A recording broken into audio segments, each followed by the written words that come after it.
This is what I'm using.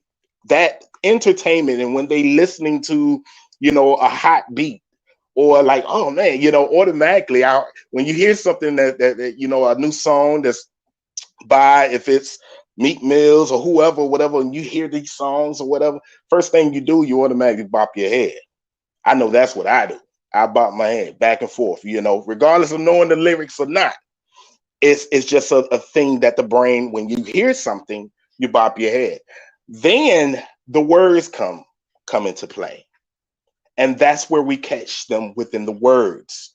So it's basically using entertainment as that bait to draw in the fishes, that's out there, making it appealing, making it entertaining. We have a bit of dancing. That's another part of art. Our people back then, even now, was some of the phenomenal, creative, out the box people there is, right? I mean, could you imagine, Carlos, being out there in the hot day for about 12, 15 to 20 hours in a field picking cotton?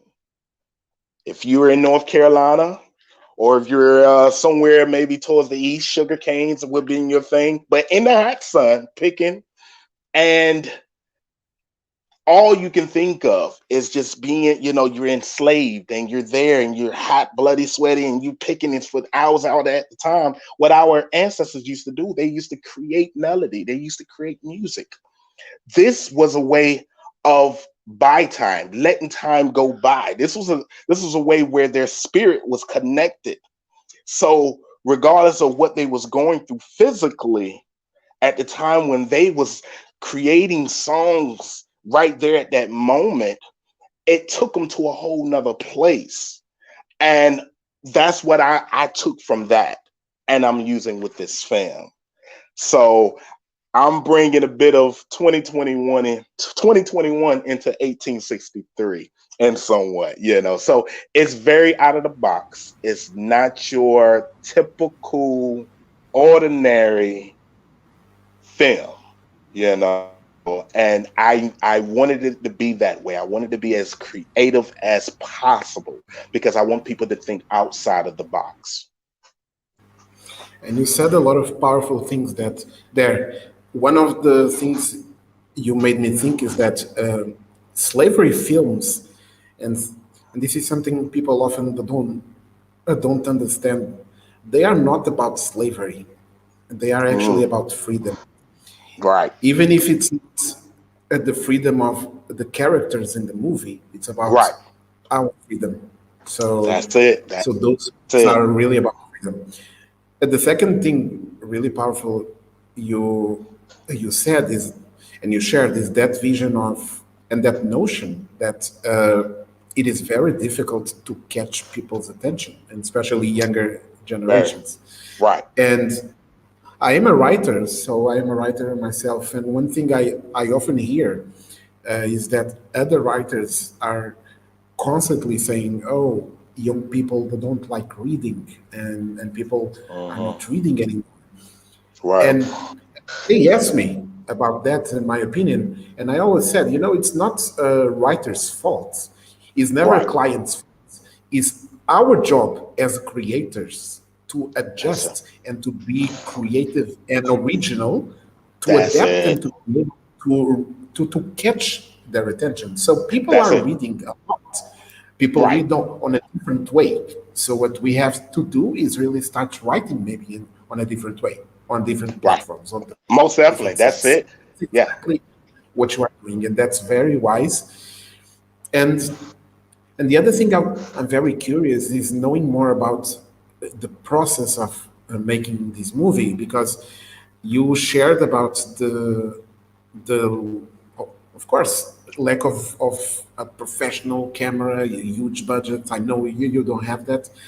Uh, so I want to ask you about that process on how long it took and how many people were involved, what kind of partnerships and support you were able to create. So take us a little to that. But before I put you that, I just want to put also here on the screen a message from Prince saying that this is a must-see film, people. So we are very Yeah. anxious in Oh, most this definitely.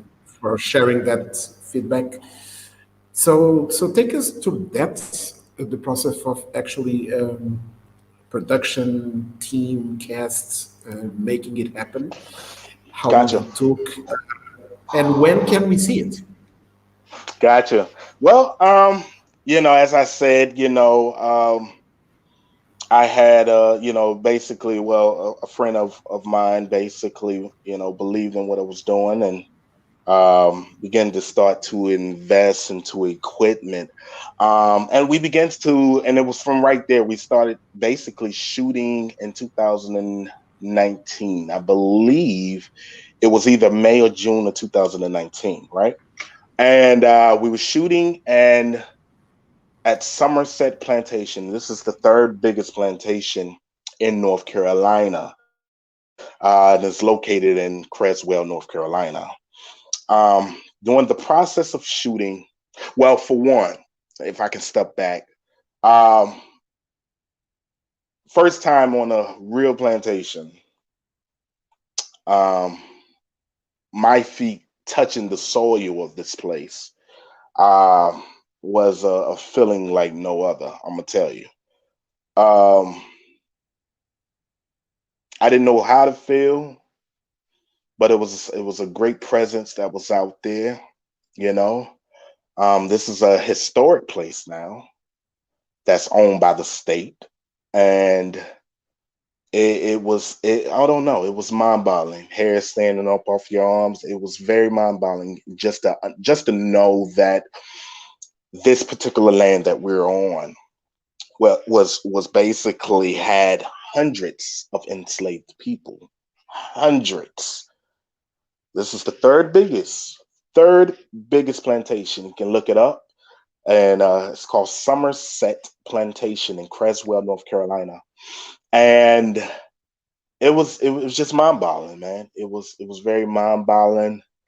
That moment of just feeling what you can feel was I guess something I've never felt before.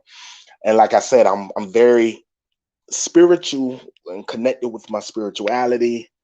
And I was more just speaking from the inside, from my internal, and trying to connect with my ancestors that was there, just to, to get their approval, and not only to get their approval, but to also use me in a way, regardless of me having a script or not, but just shaping this story to tell it the way they want to tell it. Because there's a lot of them that was voiceless, couldn't speak.